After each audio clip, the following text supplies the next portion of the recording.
Ассаламу алейкум көрерменім. Ережеп айында қанша күн ораза ұстау керек?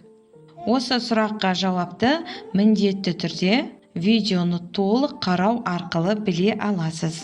Ережеп айында ораза ұстау ерікті амал. Ұстаған адамға сауап бар, ұстамаған адамға күнә жоқ. Ал енді қанша күн ораза ұстау керек дегенге айтарымыз, пәлен күн ауыз бекіту керек деген бұйрық жоқ. Әркім шамасына қарай қанша күн ұстаймын десе де өз еркі. Мүлдем ұстамаймын деушілерге де күнә жоқ. Дегенмен, ережеп айына қатысты келтірілген кейбір әлсіз хадистердегі мәліметтерге қарай отырып, мына күндері ораза ұстаған абзалырақ деуге болады. Ережеп айының 1, 2 және 3 күндері, сондай-ақ әр аптаның бейсенбі, жұма және сенбі күндері. Бұл айтқандарымызға қатысты мынадай риуаяттар келген.